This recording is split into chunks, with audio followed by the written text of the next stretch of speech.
کئی جمعوں سے آپ حضرات کے سامنے حضور اکرم صلی اللہ علیہ وسلم کی سیرت اور آپ صلی اللہ علیہ وسلم کے معجزات اور آپ صلی اللہ علیہ وسلم کے فضائل و کمالات کا تذکرہ کیا جا رہا ہے۔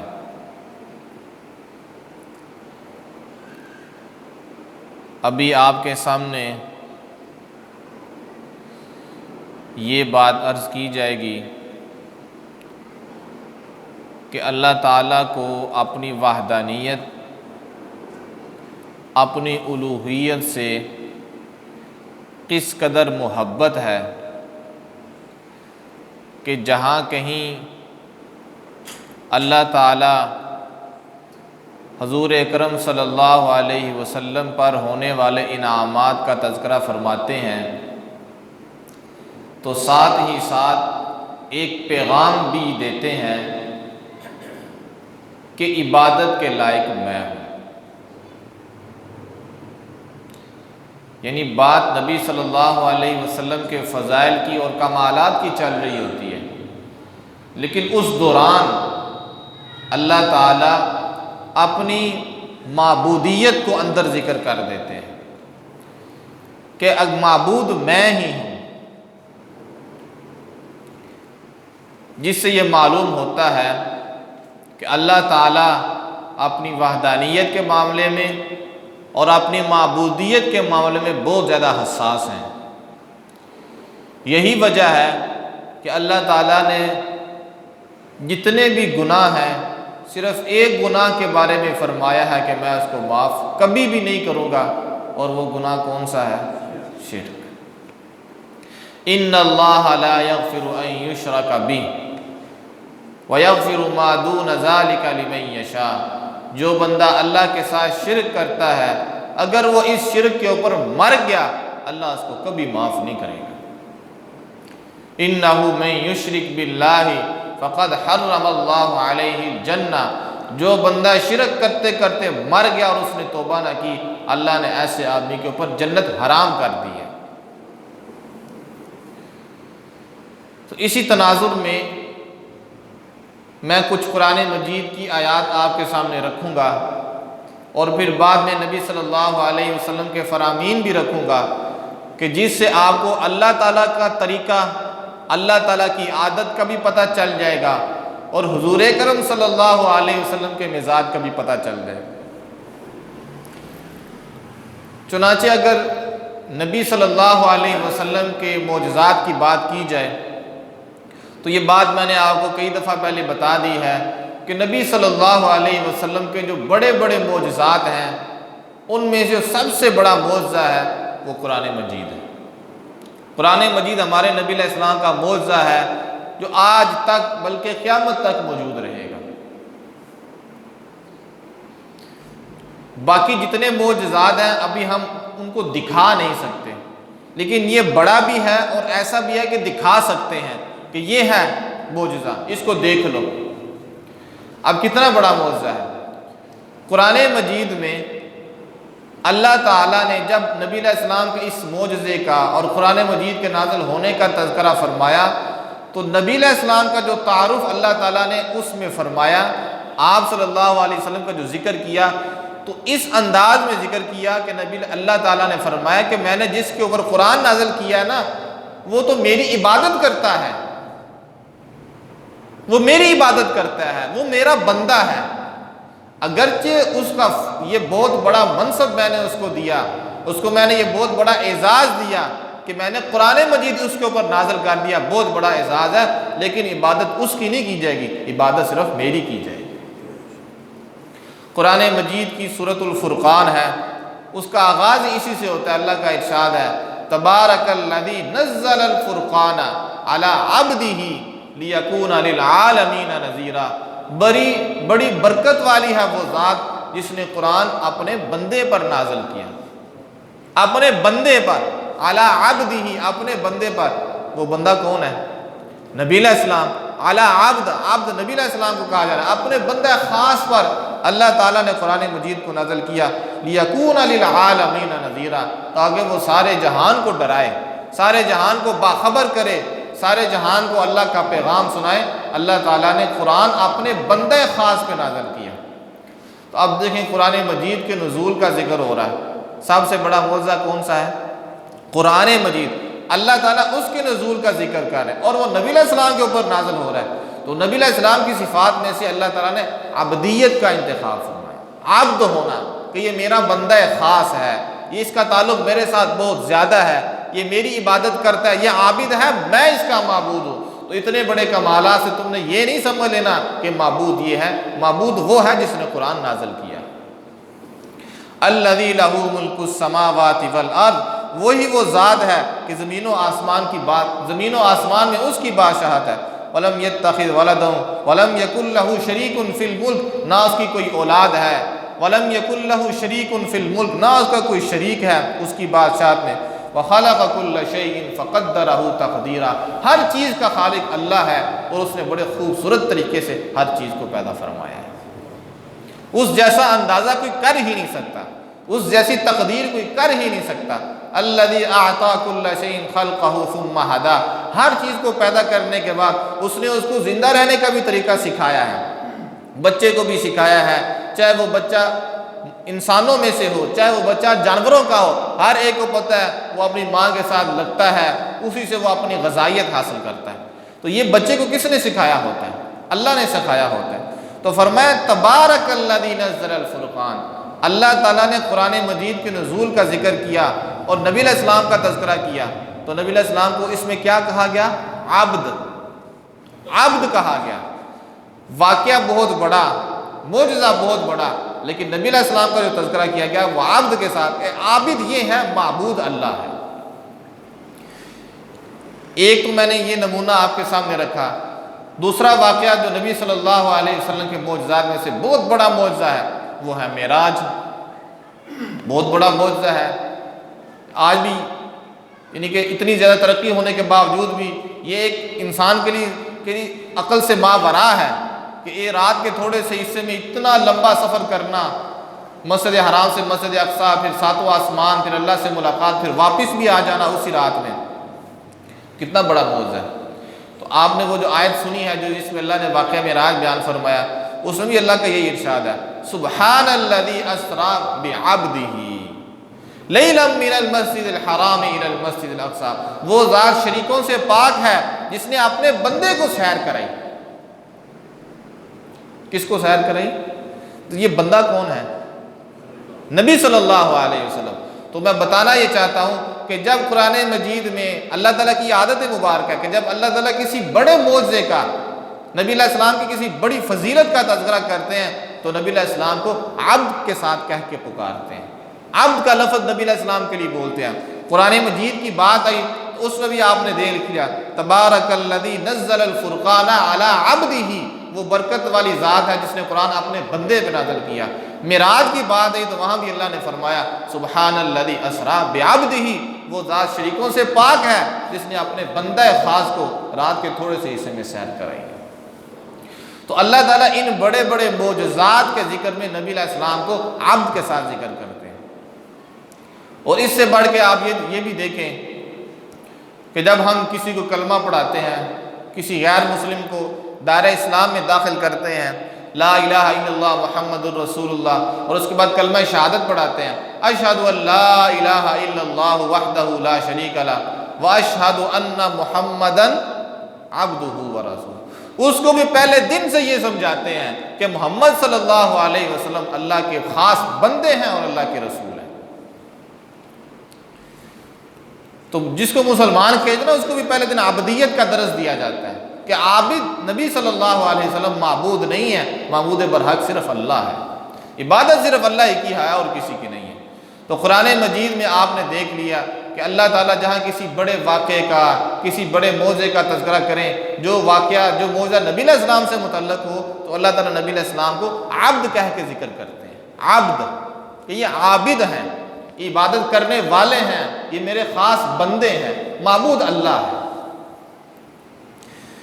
اسی طرح اب اگر ہم نبی صلی اللہ علیہ وسلم کے فرامین کی طرف اور آپ صلی اللہ علیہ وسلم کی زندگی کی طرف آئیں تو اس سے بھی آپ کو یہ اندازہ ہو جائے گا کہ نبی علیہ السلام اللہ کی وحدانیت کے معاملے میں بڑے حساس تھے۔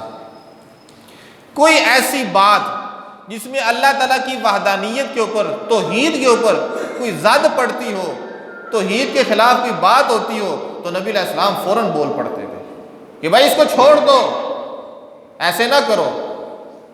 آج تو تھوڑی سی توحید کی بات کریں لوگ کہتے ہیں وہابی ہے، یہ تو وہابی ہو گیا، اس کو تو اس کے علاوہ کوئی سوچتی نہیں ہے۔ یہ نبی علیہ السلام کی عادت مبارکہ تھی۔ آپ صلی اللہ علیہ وسلم بڑے حساس ہیں توحید کے معاملے میں، ذرا برابر بھی کمی برداشت نہیں کرتے تھے۔ اس کے کئی نمونے ہیں ہمارے سامنے موجود ہیں۔ ایک واقعہ نبی صلی اللہ علیہ وسلم کی زندگی میں یہ پیش آیا کہ ایک صحابی آئے، انہوں نے آتے ہی نبی علیہ السلام کو سجدہ کر دیا، آتے ہی سجدہ کر دیا، گر پڑے سجدے میں۔ نبی علیہ السلام نے کہا بھائی جی تم سر اٹھاؤ، تم مجھے یہ بتاؤ تم مجھے سجدہ کیوں کر رہے ہو؟ انہوں نے کہا یا رسول اللہ میں فلاں فلاں علاقے میں گیا، وہاں میں نے دیکھا لوگ اپنے اپنے سرداروں کو سجدہ کرتے ہیں، تو میں نے کہا آپ بھی ہمارے سردار ہیں، آپ تو اللہ کے نبی بھی ہیں، وہ تو صرف بادشاہ ہوتے تھے، اپنے اپنے سلطنتوں کے بادشاہ ہوتے تھے، تو آپ تو سارے جہان کے لیے رحمت ہیں، پھر آپ اللہ کے نبی ہیں، آپ ہمارے سردار ہیں، ہم آپ کو کیوں نہ سجدہ کریں؟ آپ نے فرمایا نہیں، ایسے نہیں۔ اور پھر آپ صلی اللہ علیہ وسلم کو سمجھایا۔ آپ نے اس صحابی سے فرمایا کہ بھائی تم مجھے یہ بتاؤ کہ کل کو اگر تم میری قبر کے پاس سے گزرو تو کیا تم میری قبر کو سجدہ کرو گے؟ آج تم جو مجھے سجدہ کر رہے ہو، کل اگر تم میری قبر کے پاس سے گزرو تو کیا تم میری قبر کو بھی سجدہ کرو گے؟ انہوں نے کہا یا رسول اللہ آگ کی قبر کو سجدہ نہیں کروں گا۔ تو نبی علیہ السلام نے فرمایا اگر میری قبر کو سجدہ نہیں ہو سکتا تو پھر مجھے بھی نہیں ہو سکتا۔ اگر اللہ کے علاوہ کسی اور کا سجدہ کرنا جائز ہوتا تو میں بیویوں کو کہتا کہ وہ اپنے خامدوں کو سجدہ کریں۔ اگر اللہ کے علاوہ کسی کو سجدہ جائز ہوتا تو میں بیویوں کو کہتا کہ وہ اپنے اپنے خامدوں کو سجدہ کریں۔ ابو صحابی نے آگے سے یہ نہیں کہا یا رسول اللہ میں نے تو سجدہ اللہ کو کیا تھا، میں تو صرف آپ کی تعظیم ہی کر رہا تھا، سجدہ میں نے اللہ کو کیا، بس آپ کی تعظیم کے لیے جھکے۔ اس نے بھی نہیں یہی کہا، اور نبی علیہ السلام نے بھی اس سے یہ نہیں پوچھا۔ آپ نے فوراً اس کو ٹوکا کہ بھائی ایسے نہیں ہوتا شریعت میں، تم مجھے کر رہے ہو میری قبر کو بھی کرو گے۔ اس طریقے سے آپ نے ان کو منع کیا اور سمجھایا کہ سجدہ صرف رب کا ہوتا ہے، رب کے علاوہ کسی اور کو سجدہ نہیں ہوتا۔ یہ تو تھوڑی سی واضح بات تھی۔ جہاں کوئی بات مخفی بھی ہوتی تھی اور توحید کے اوپر زد پڑ رہی ہوتی تھی، نبی علیہ السلام وہاں بھی ٹوک دیتے تھے۔ چنانچہ نبی صلی اللہ علیہ وسلم کے خدمت میں کچھ لوگ موجود تھے، کسی آدمی نے اٹھ کے نبی علیہ السلام سے یہ فرما دیا، بات تو چل رہی تھی، بات ہوتے ہوتے انہوں نے کہہ دیا کہ یا رسول اللہ ہونا تو وہی ہے جو اللہ چاہے گا اور جو آپ چاہیں گے۔ بات جو چل رہی تھی نا، تو بات چلتے چلتے ایک آدمی اٹھ کے کہا کہ یا رسول اللہ ہوگا وہی جو اللہ چاہے گا اور جو آپ چاہیں وہی ہوگا۔ نبی علیہ السلام ناراض ہو گئے، نبی علیہ السلام۔ آپ نے اپنی ناراضگی کا اظہار کس طرح فرمایا؟ آپ ذرا ان الفاظ کو غور سے سنیں۔ اس آدمی نے کیا کہا تھا؟ یا رسول اللہ ہوگا وہی جو اللہ چاہے گا اور آپ چاہیں گے۔ نبی علیہ السلام نے فرمایا اجعلتنی للہ ندا، تم نے مجھے اللہ کا شریک بنا دیا ہے، تم نے مجھے اللہ کا شریک بنا دیا ہے، تم نے ایسے کیوں کہا ہے؟ ایسے نہ کہا کرو، کہا کرنا ہے نا، اگر تم نے یہ جملہ کہنا ہو نا تو یوں کہا کرو ما شاء اللہ وحدہ، ہوگا وہی جو اکیلا اللہ چاہے گا۔ تو جس آدمی نے نبی علیہ السلام کی خدمت میں آ کے یہ کہا تھا کہ یا رسول اللہ ہوگا وہی جو اللہ چاہے گا اور جو آپ چاہیں گے، تو کیا اس نے یہ نبی علیہ السلام کی محبت میں نہیں کہا تھا؟ محبت میں ہی کہا تھا۔ وہ نبی علیہ السلام کے اوپر ایمان لانے والا تھا، آپ کے صحابہ میں سے تھا۔ اس نے ہی کہا تھا کہ یا رسول اللہ ہوگا وہی جو اللہ چاہے گا جو آپ چاہیں گے۔ لیکن آپ نے کہا تم نے مجھے اللہ کا شریک بنا دیا. ایسے نہیں اب کہنا تم نے کہنا تو صرف یہ کہا کرو ما شاء اللہ وحدہ، ہوگا وہی جو کہ اللہ چاہے گا. تو توحید کے معاملے میں نبی علیہ السلام بھی بڑے حساس تھے. قرآن مجید کے بارے میں تو میں نے 2 مثالیں آپ کے سامنے رکھ دی. نبی علیہ السلام کی عادت مبارکہ بھی یہ تھی کہ آپ کو جب اس طرح کی بات نظر آتی تھی آپ فوراً ٹوکتے تھے، بھئی ایسے نہیں ہو سکتا، یہ بات غلط ہے، صحیح بات یہ ہے.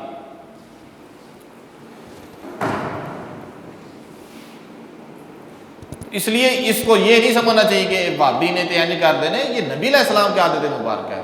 اس کا وہابی سنی سے کوئی تعلق نہیں ہے، یہ ہمارے نبی علیہ السلام کا اسوہ حسنہ ہے. خواہ اس کو اس طرح کے الفاظ کے ساتھ اس صحیح بات کو غلط بنا دینا، یہ کوئی اہل اسلام کو یہ بات زیب نہیں دیتی، اچھے اخلاق والوں کو یہ بات زیب نہیں دیتی کہ جو نبی علیہ السلام کی عادت مبارکہ ہے آج اگر اس کے اوپر کوئی چلے تو اس کو وہابی کہہ دیں. اسی طرح نبی صلی اللہ علیہ وسلم کے زمانہ مبارک میں ایک آدمی گفتگو کر رہا تھا اور اس نے گفتگو کے دوران یہ کہا کہ من یطع اللہ ورسولہ فقد رشد واہتدی، کہ جو اللہ اور اس کے رسول کی اطاعت کرے گا وہ ہدایت پا جائے گا.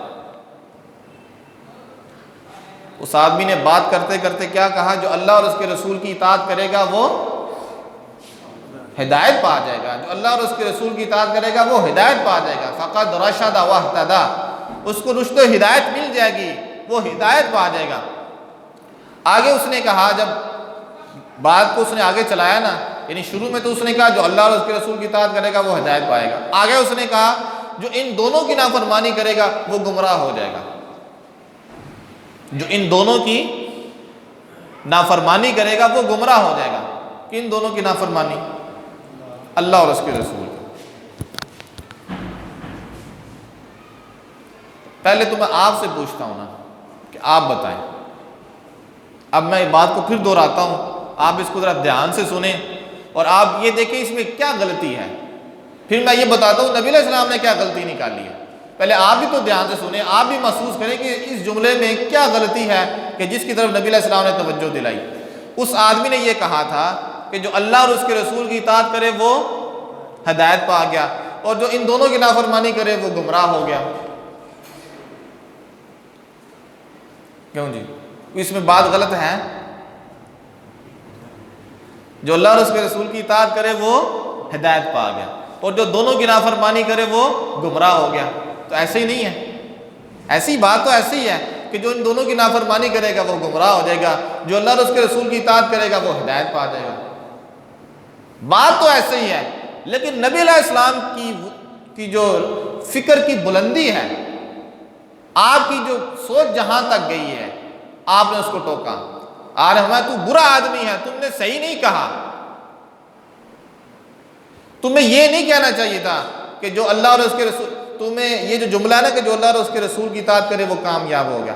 اگلا جو جملہ ہے نا جو ان دونوں کی نافرمانی کرے وہ گمراہ ہو گیا، تمہیں یہ دونوں نہیں کہنا چاہیے تھا. تمہیں کہنا چاہیے تھا جو اللہ اور اس کے رسول کی نافرمانی کرے وہ گمراہ ہو گیا. یہ اللہ اور رسول کو دونوں نہیں کہنا تھا، ملانا نہیں تھا، الگ الگ کرنا تھا. تم نے جوڑا کیوں ہے؟ جس طرح تم نے اطاعت کی بات کی، جو اطاعت کرے اللہ کی اور اس کے وہ کامیاب ہو گیا. آگے بھی ایسے ہی کہنا تھا نا جو نافرمانی کرے اللہ اور اس کے رسول کی. اللہ اور اس کا رسول الگ الگ کر کے کہنا تھا. تم نے یہ جو کہنا دونوں کی نافرمانی کرے، تم نے بہت بری بات کی ہے، نکل یہاں سے چلا جا. اب آپ کو بھی میں نے بات پہلے سنائی تھی، کوئی غلطی لگ رہی تھی؟ بس بات تو ٹھیک لگ رہی تھی، بھائی اطاعت کرنے والا جو ہے وہ ہدایت پر ہے، جو نافرمانی کرنے والا وہ گمراہی پر ہے. لیکن آپ نے ماننا یہ جو دونوں تم نے کہا نا، ادھر دونوں نہیں کہنا، الگ الگ کر کے کہیں. اس سے آپ اندازہ لگا لیں کہ کتنے حساس ہیں. اور ہم تھوڑی سی بات کریں وہابی، تھوڑی سی اللہ کی بات نہیں سنیں وہابی. یہ بس لوگوں کے اپنے یہ سمجھے کہ ایک طرح سے مہذب انداز میں گالی دے رہے ہیں، مہذب انداز میں. ہم نے ایک واقعہ سنا ہے، یہ صرف سمجھانے کے لیے ہے کہ ایک عورت نے کہا کہ تیرے منہ میں سور. ان سور تو پلید کیڑی شاید ہے، اس نے کہا ایک عورت نے دوسری عورت سے کہہ دے تیرے منہ میں سور، اب اس کو کوئی سمجھ نہیں آ رہی تھی، انہوں نے کہا تیرے منہ چ بھابی، یعنی اس کو سور سے بھی زیادہ پلید بنا دیا، ایک اللہ کے نام کو اس طرح بگاڑ کے۔ تو اس طرح اللہ کی وحدانیت کی بات ہو تو فوراً کہہ دیتے ہیں وہاں بھی، یہ بات بالکل غلط ہے، ایسا نہیں کہنا چاہیے۔ اللہ کی وحدانیت کے معاملے میں تو نبی علیہ السلام، قرآن مجید کی تو میں 2 مثالیں آپ کو پہلے دے چکا ہوں، نبی علیہ السلام کے بارے میں بھی میں نے آپ کو پہلے بتایا کہ بظاہر بات بالکل ٹھیک تھی، لیکن نبی علیہ السلام نے اس کو پسند نہیں فرمایا، فرمایا نہیں ایسے کہا کرو، جو اللہ اور اس کے رسول کی اطاعت کرے وہ کامیاب ہو گیا، جو اللہ اور اس کے رسول کی نافرمانی کرے وہ گمراہ ہو گیا، اللہ اور اس کے رسول کو الگ الگ ہی رکھا کرو۔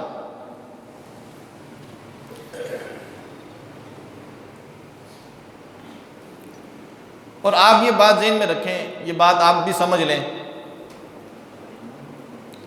اور قرآن مجید سے آپ کو یہ بات معلوم بھی ہو جائے گی، میں آیت پڑھ کے سناؤں گا کہ جب ہم اللہ کی وحدانیت کی بات کریں گے کہ اللہ ہی ہے اور کوئی نہیں، تو پھر ظاہر ہے اللہ کے علاوہ جو باقی مخلوق ہے اس سے نفی بھی تو کرنی پڑے گی کہ اللہ ہی کرنے والا ہے، باقی نہیں کرتے، باقیوں کا نام تو پھر لینا پڑے گا۔ جب اللہ کی وحدانیت کا مطلب یہ ہوتا ہے ایک، تو جب ایک اللہ کی بات کریں گے تو باقیوں کی نفی تو کرنی پڑے گی۔ قرآن مجید میں اللہ تعالیٰ نے فرمایا کہ لوگ کہتے ہیں کہ عیسیٰ اللہ کا بیٹا ہے، عیسیٰ اللہ کا بیٹا ہے، تو اللہ نے فرمایا اچھا عیسیٰ میرا بیٹا ہے، تو تم مجھے یہ بتاؤ اگر میں عیسیٰ کو ہلاک کرنا چاہوں تو کون ہے جو بچا لے؟ یعنی عیسائیوں نے کہا عیسیٰ اللہ کا بیٹا ہے، اللہ نے کیا فرمایا کہ اگر میں عیسیٰ کو ہلاک کر دوں، عیسیٰ علیہ السلام کو، اللہ کے نبی جو ہیں ان کے بارے میں اللہ فرماتا ہے اگر میں ان کو ہلاک کر دوں، صرف ان کی بات نہیں کی، اللہ نے فرمایا اگر میں عیسیٰ کو ہلاک کر دوں، ان کی ماں مریم کو ہلاک کر دوں، اور زمین میں جتنے بھی لوگ ہیں سب کو ہلاک کر دوں، تو کون ہے مجھے پوچھنے والا؟ قُلْ فَمَنْ يَمْلِكُ مِنَ اللَّهِ شَيْئًا إِنْ أَرَادَ أَنْ يُهْلِكَ الْمَسِيحَ ابْنَ مَرْيَمَ وَأُمَّهُ وَمَنْ فِي الْأَرْضِ جَمِيعًا۔ تم کہتے ہو کہ مسیح اللہ کے بیٹے ہیں، مجھے یہ بتاؤ اگر میں مسیح کو ہی ہلاک کر دوں، اگر میں ان کی ماں مریم کو ہلاک کر دوں اور زمین میں جتنے لوگ ہیں سب کو ہلاک کر دوں، تو کون ہے جو مجھے پوچھنے والا ہے؟ اس لیے یہ نہ کہا کرو کہ مسیح اللہ کے بیٹے ہیں۔ وَلِلَّهِ مُلْكُ السَّمَاوَاتِ وَالْأَرْضِ، اللہ ہر چیز کا مالک ہے، باقی جتنے بھی ہیں وہ ہمارے رب کے مملوک ہیں، مالک اللہ ہے، بیٹا کوئی نہیں اللہ کا، شریک کوئی نہیں اللہ کا، اللہ مالک ہے، سارے مملوک ہیں، اللہ معبود ہے، سارے اس کی عبادت گزار بندے ہیں۔ اور اس سے بھی بڑھ کے آپ دیکھیں، نبی صلی اللہ علیہ وسلم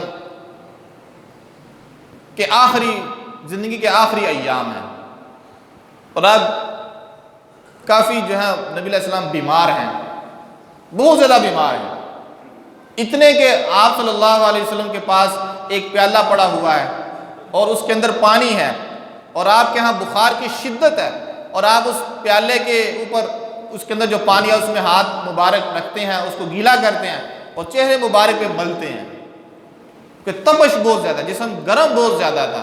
اور میں نے بتایا نبی علیہ السلام کو بخار بھی عام بندوں کی بنسبت زیادہ ہوتا تھا، تو اتنی سخت حالت کے اندر بھی نبی علیہ السلام جب یوں کر رہے تھے تو آپ ساتھ یہ بھی فرماتے تھے لعن اللہ الیہود والنصارى اتخذوا قبور انبیائہم مساجدا، یہود و نصارہ پہ اللہ کی لعنت ہو جنہوں نے نبیوں کی قبروں کو سجدہ گاہ بنا دیا تھا، جنہوں نے نبیوں کی قبروں کو سجدے کرنے شروع کر دیے تھے، ایسے یہودیوں پہ، ایسے عیسائیوں پہ اللہ کی لعنت ہو۔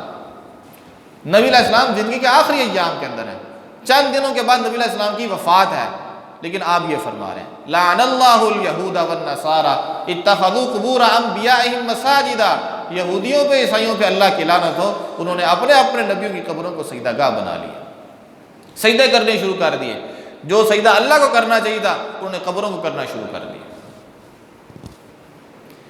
تو یہ جو میں نے بات شروع سے جس کا آغاز کیا تھا، میں بتانا یہ چاہتا تھا کہ اللہ تعالیٰ خود بھی اور نبی صلی اللہ علیہ وسلم بھی اللہ کی وحدانیت کے معاملے میں بہت حساس ہے۔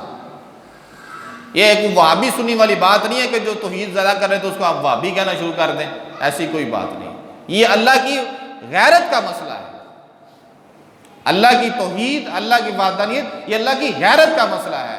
اللہ کی ذات اور صفات میں کسی کو شریک ٹھہرانے سے اللہ کو غیرت آتی ہے، اللہ کو غصہ آتا ہے جب بندے اللہ والے کام اللہ کے بندوں میں تقسیم کر دیتے ہیں۔ ہمارے پلے کچھ نہیں ہے لیکن ہم شراکت نہیں برداشت کرتے۔ انسان شراکت نہیں برداشت کرتا۔ گھر کا ایک ہی سرپرست ہوتا ہے، اسی کی بات مانی جاتی ہے۔ اگر گھر کے دو سرپرست ہو جائیں تو لڑائی نہیں ختم ہوتی۔ وہ کہتا ہے میری بات مانی جائے، وہ کہتا ہے میری بات مانی جائے۔ اور یہ بات اللہ نے ایک خاص انداز میں قرآن مجید کے اندر بھی بیان کی کہ لوگوں میں اکیلا ہی ہوں اس دنیا کا جو نظام چلا رہا ہوں، اگر اللہ کے علاوہ اور بھی کوئی الہ ہوتا تو الہوں کی جنگ ہی ختم نہ ہوتی، ان معبودوں کی جنگ ہی لگی رہتی۔ ایک الہ دوسرے الہ کے اوپر چڑھا رہتا، وہ اس کے اوپر چڑھائی کرتا رہتا۔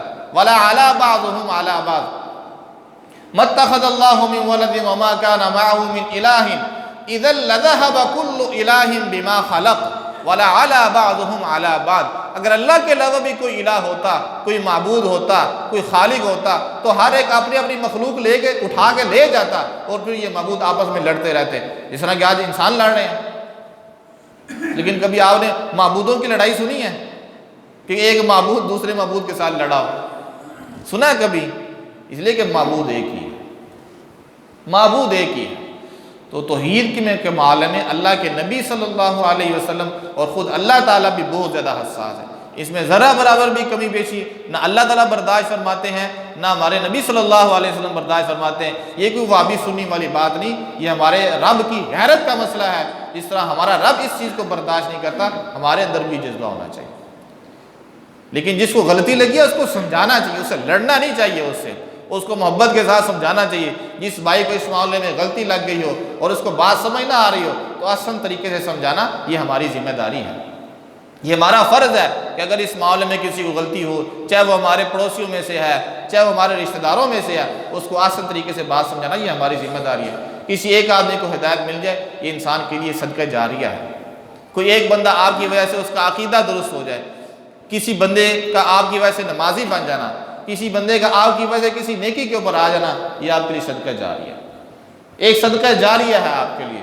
اس لیے کوشش کیا کریں نیکی کی بات کا پتہ ہو تو اس کو آگے بھی پہنچایا کریں، آسان طریقے سے پہنچایا کریں، لڑ کر نہیں۔ اگر آپ لڑیں گے نا تو وہ آپ کی بات سننے کے لیے تیار نہیں ہوگا، وہ بھی آپ سے لڑے گا۔ تو اچھے طریقے سے جو آپ کے بھائی ہیں، جو آپ کے رشتہ دار ہیں، ان کو بھی بات پہنچائیں، ان کو نیکی کی بات سمجھائیں تاکہ یہ آپ کے لیے صدقہ جاریہ بن جائے۔ اللہ تعالیٰ سے دعا ہے عمل کرنے کی توفیق عطا فرمائے۔ وما علینا الا البلاغ۔